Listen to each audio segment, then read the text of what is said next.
నమస్తే, welcome to UTV devotional. నేను మీ నందు. ఇవాళ మనతో పాటు ప్రముఖ ఆధ్యాత్మికవేత్త జయేష్ శాస్త్రి గారి స్టూడియోలో ఉన్నారు. మరి గురువు గారితో మాట్లాడి జూలై మంత్ రాశి ఫలితాలు తెలుసుకుందాం. నమస్తే గురుజీ. నమస్కారం అమ్మా. గురుజీ, అసలు జూలై మంత్లో ఏ రాశుల వాళ్ళకి ఎలా ఉంది అనేది మనం ఈ వీడియోలో చెప్పుకుందాం. శ్రీ గురుభ్యో నమః. శ్రీ మహాగణాధిపతే నమః. శ్రీ మహాసరస్వతి నమః. హరి ఓం శ్రీమాత్రే నమః. ముఖ్యంగా మనకు రాబోయేటువంటి జూలై మాసంలో ఆషాఢ మాసము చివరి మాసంలో, అంటే మనకు జూలై చివరిలో శ్రావణ మాసం ప్రారంభమవుతుంది ఒక వారం రోజులుగా. ఈ యొక్క ఆషాఢ మాసంలో వారాహి నవరాత్రులతో ప్రారంభమయ్యి మనకు జూన్ మాసంలో ఎండ్ అయ్యేది జూలై 4వ తారీఖు ఎండ్ అవుతుంది. అంటే ఆషాఢ మాసంలో మనం ప్రత్యేకంగా చెప్పుకోవాల్సిందంటే దేవతారాధన, అంటే శక్తి ఆరాధన ఎక్కువగా చేస్తుంటారు. శాక్తేయులు ఎక్కువగా ఉంటారు కాబట్టి ఈ యొక్క శక్తి ఆరాధన ఏంటంటే గ్రామ దేవతలకు ఆరాధనగా, అట్లానే ఈ వారాహి నవరాత్రులు విరిగా అందరూ మంత్రోపాసనగా స్తోత్రపారణంగా చేయటం. తర్వాత ముఖ్యంగా మనకు దక్షిణాయన పుణ్యకాలం, చాలా అర్థమైనటువంటి పుణ్యకాలం కూడా ఇక్కడే ఉంది. ఈ దక్షిణాయన పుణ్యకాలంలో పితృదేవత తర్పణాలు కానీ దాన ధర్మాలు కానీ ప్రత్యేకంగా చెప్పుకోదగినటువంటి సమయం అది, పుణ్యకాలం. తర్వాత వ్యాస పౌర్ణిమ అనేది ఉంది. ఈ వ్యాస పౌర్ణిమను టీచర్స్ డే లాకుండా మన గురువుల్ని అందరినీ కూడా మనము ఆరాధించేటువంటి ఏకైక రోజు వ్యాస పౌర్ణిమ. దాన్నే వేదవ్యాసుల యొక్క కానీ కృష్ణుడిని కానీ ఆరాధన చేస్తారు. గురువులు ఎవరైతే ఉంటారో మంత్రోపాసన కావచ్చు, మన చదువు చెప్పిన గురువులు గారు కావచ్చు, అట్లా గురు పౌర్ణిమ కూడా అంటారు దాన్ని. ఆ గురు పౌర్ణిమ రోజు ప్రత్యేకంగా గురువు ఆరాధన చేసుకోవటం, మనం గురువుకి శుశ్రూష సేవ చేస్తేనే మనకు జ్ఞానం అనేది కలుగుతుందని చెప్పారు. అటువంటి మహత్తరమైన రోజు కూడా ఆషాఢ మాసంలో ఉంది. ఇదంతా ఒక ఎత్తు అయితే మనకు తొలి ఏకాదశి అనేది కూడా చాలా ప్రత్యేకమైనటువంటిది. ఎందుకంటే దేవతలకు రాత్రి సమయం ప్రారంభమయ్యేది ఇక్కడి నుంచే. అంటే మనకు ప్రత్యేకంగా ఈ దక్షిణ పుణ్యకాలం వాళ్ళకి ప్రారంభమవుతుంది. మనకేమో ఫస్ట్ పండగ మనకు ఉగాది అనుకుంటాము. దేవతారాధనకి మొదటి పండుగ ఏంటంటే తొలి ఏకాదశి. అందుకని తొలి ఏకాదశి అని పేరు రావడానికి కారణం కూడా ఏంటంటే చాతుర్మాస్య దీక్ష ప్రారంభం కూడా అక్కడి నుంచే ప్రారంభం అవుతుంది, కార్తీక మాసం దాకా. ఇలా ప్రత్యేకమైన రోజులు అనేకం కూడా మనకు ఈ యొక్క ఆషాఢ మాసంలో ఉన్నాయి, రాబోయే జూలై మాసంలో. అట్లనే నాగుల చవితి, ఇదైతే నాగుల పంచమి లాంటివి, నాగారాధన కూడా ప్రత్యేకంగా చేసుకునేది శ్రావణ మాసంలో. అలా మళ్ళీ లక్ష్మీ వెంకటేశ్వర స్వామిని ఆరాధన చేయటం, ఇటువంటి రోజులన్నీ కూడా మనకు రాబోయే జూలై మాసంలోనే ఉన్నాయి. ఇవి కాకుండా ఇంకా మనకు నృసింహ జయంతితో పాటు అలాగ ఉత్తమమైనటువంటి శత్రుజయమైనటువంటి రోజు జూలై 4వ తారీఖు. ఈ జూలై 4 కూడా సుదర్శన హోమం వైష్ణవ సాంప్రదాయంలో ప్రత్యేకంగా చేస్తారు. ఇలా సుదర్శన స్వామిని అనుగ్రహం పొందడానికి ఆ రోజు కనుక మనం దగ్గరున్న దేవాలయంలో కానీ మన ఇంట్లో కానీ సుదర్శన హోమం చేసుకోవడం కూడా చాలా విశేషం, శత్రుంజయం అవుతాయి.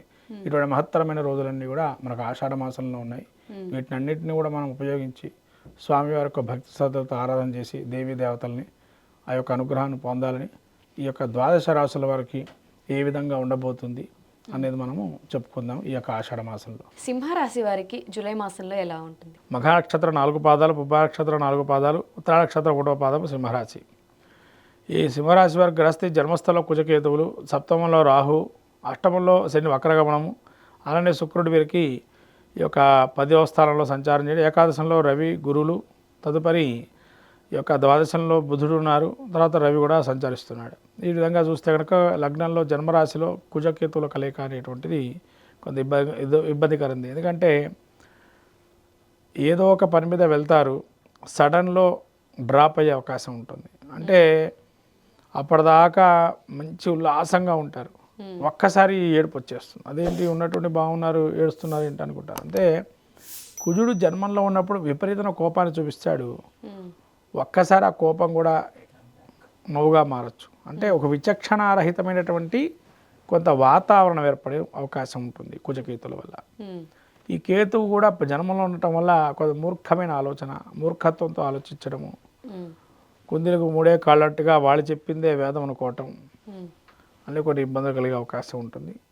తర్వాత రాహు సప్తమ స్థానంలో సంచారం చేయడం వల్ల మిస్లీడింగ్ ఎక్కువగా ఉంటుంది. మీరు చెప్పే పదాలు అవతల మనిషి మిస్లీడ్ అయ్యి అది ఇంకో పదంగా మారటం, మిస్అండర్స్టాండింగ్స్ విపరీతంగా ఉంటాయి.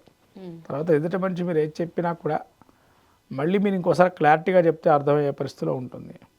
వక్రగమనంతో శని ఉండటం వల్ల మిమ్మల్ని ఎవరైనా మోసగించడం కానీ, తర్వాత రకరకాలమైనటువంటి గ్యాంబ్లింగ్స్ కానీ, మాటలు చెప్పి ఇది వాళ్ళ మీరు పెట్టుబడి పెడితే దీనికి 4 ఎత్తులు వస్తాయి లాభం అని చెప్పి అలా నష్టపోయే అవకాశం కూడా ఉంటుంది శని వక్రగమనంతో. తర్వాత శుక్రుడు 10లో ఉండడం వల్ల వ్యాపార సంస్థల్లో కొంత లాభం వచ్చినా కూడా ఆ లాభాన్ని ఎక్కడ ఏ విధంగా పెట్టుబడిగా పెట్టాలని నష్టపోయే అవకాశం ఉంటుంది. కాబట్టి జాగ్రత్తగా పెట్టుబడి పెట్టేటప్పుడు ఒకటి రెండంతలు చూసి తక్కువ వచ్చినా పెట్టుబడి పెట్టండి, కానీ మరి ఎక్కువ వచ్చేస్తుందని చెప్పి పెట్టేసి చివరికి నష్టాలు వచ్చేటట్టు చేసుకోకూడదు. అందులో కోపాన్ని కూడా కొద్దిగా వరకు కంట్రోల్ చేయాలి. కుజకేతుల కలయిక వల్ల ఈ కోపాన్ని కనుక కంట్రోల్ చేయకపోతే చాలా ఇబ్బంది పడే అవకాశం కూడా ఉంటుంది జన్మలో కూడా ఉండడం వల్ల. తర్వాత ఏకాదశంలో వీరికి గురువులు ఉన్నాడు. గురుడు ఏకాదశంలో ఉన్నాడు కాబట్టి పెద్దవారితో జాగ్రత్తగా మాట్లాడడం, పెద్దవారితో వాళ్ళు కొద్దిగా యజ్ఞాది కృతువులు కానీ తీర్థయాత్రలు కానీ ఇటువంటివి ఏమైనా చేయదలుచుకుంటే శుభ్రంగా చేసుకోవచ్చు. ఏకాదశంలో గురువు ఉన్నాడు, లాభాన్ని ఇస్తున్నాడు.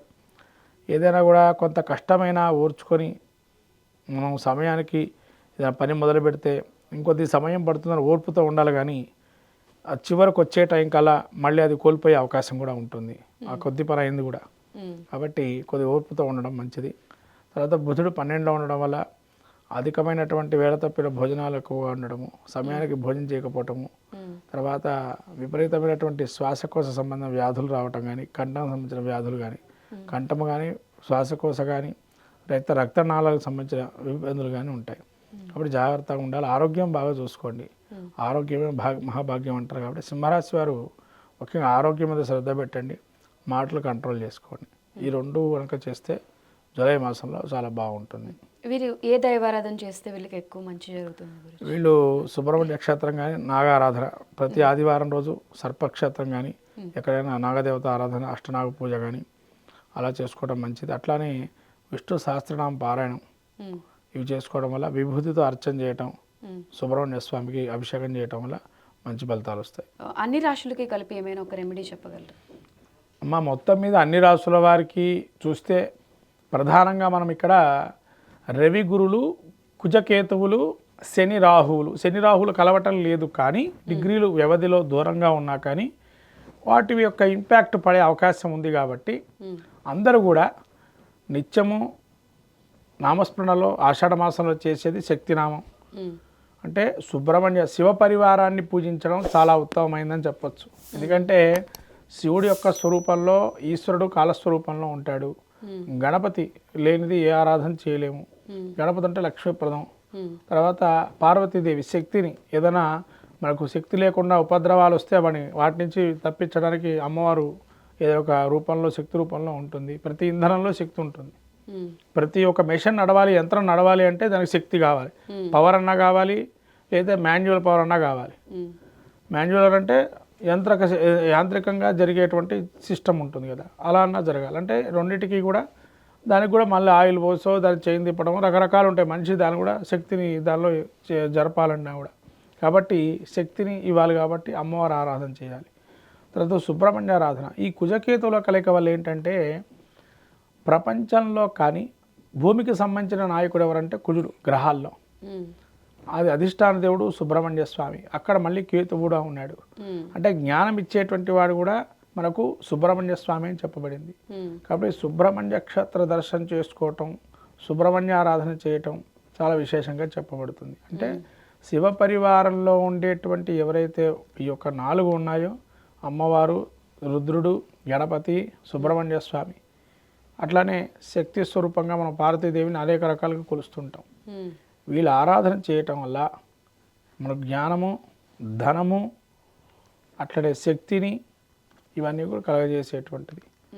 అంటే కాలానికి అనుగుణంగా మారే అవకాశం ఉంటాయి. కాబట్టి ఇవన్నీ శివపరివారాన్ని మనం ఆరాధన చేసుకోవటం మొత్తం మీద ఈ ఆషాఢ మాసంలో చాలా విశేషమైన ఫలితాలు వస్తాయి.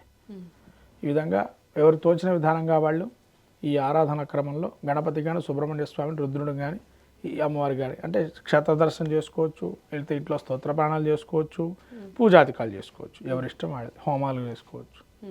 అలా చేసుకోవడం వల్ల మంచి ఫలితాలు ఉంటాయి. ద్వాదశ రాశుల వారందరికీ కూడా. ధన్యవాదాలు.